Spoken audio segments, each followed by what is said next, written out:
Assalamualaikum warahmatullahi wabarakatuh. Di sini saya akan menjelaskan mengenai paradigma konstruktivisme. Baik, sebelum masuk ke paradigma konstruktivisme, saya akan menjelaskan apa itu paradigma.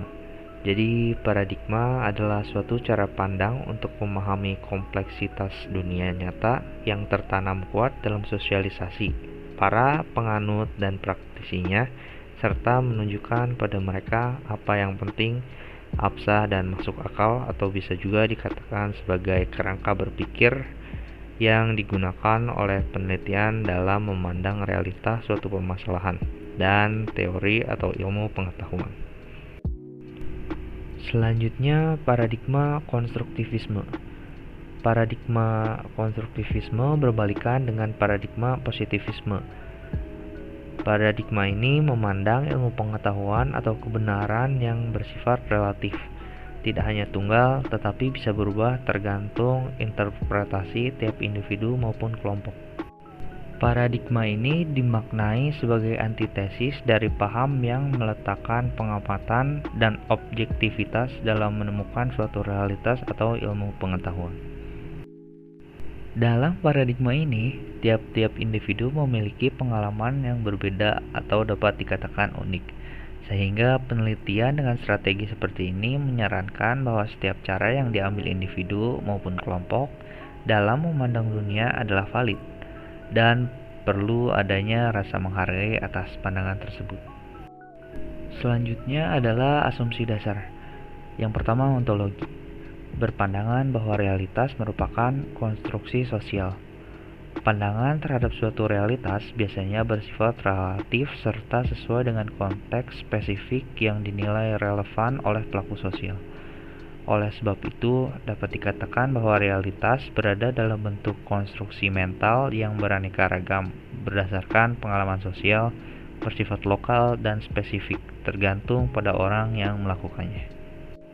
Yang kedua, epistemologi. Kebenaran ilmiah menjadi landasan terbentuknya watak dan sikap ilmiah. Sikap yang memandang dan menilai sesuai dengan kacamatanya, sehingga tidak ada penafsiran manipulasi pada objek.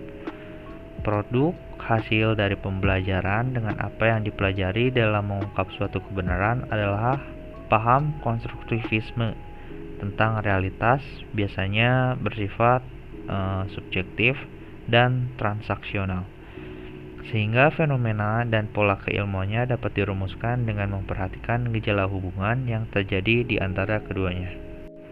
Yang ketiga, metodologi. Menekankan interaksi dialektis dan empati pembelajar dan responden atau objek penelitian untuk merekonstruksi realitas yang dipelajari dengan melalui metode-metode pembelajaran. Refleksi otentik dari realitas temuan yang dihayati oleh pelaku sosial menjadi kualitas pembelajaran. Selanjutnya adalah ciri-ciri konstruktivisme. Yang pertama, beranggapan bahwa peneliti merupakan fasilitator. Yang kedua, cara pandang terhadap realitas kebenaran biasanya berdasarkan hasil konstruksi manusia. Dan yang ketiga, hubungan antara peneliti dan objek penelitian bersifat interaktif. Framing dalam paradigma konstruktivisme.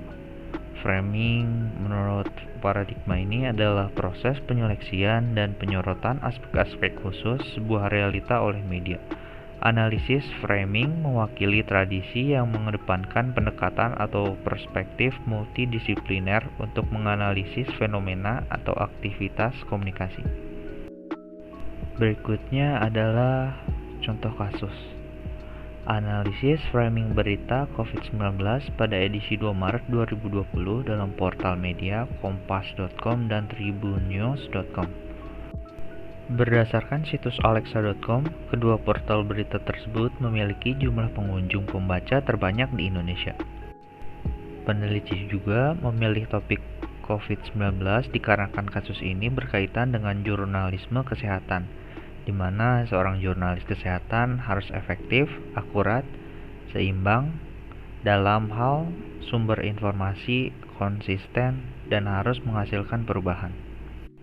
Penelitian ini menggunakan pendekatan penelitian kualitatif dan analisis framing model, Robert N. Enterman.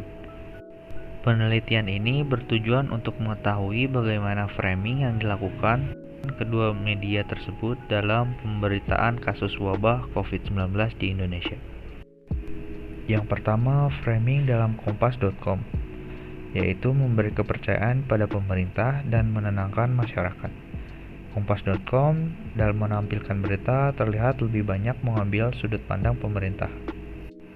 Kompas.com memberi kepercayaan kepada pemerintah yang selalu memberikan himbauan kepada masyarakat untuk tetap waspada terhadap COVID-19. Yang kedua adalah framing dalam tribunnews.com, yaitu pemerintah lalai dan menyalahkan korban COVID-19. Tribunnews.com menampilkan berita yang menganggap pemerintah yang salah dalam suatu hal. Selain itu, tribunnews.com membuat berita dengan lebih menonjolkan sensasi atau sering disebut dengan clickbait.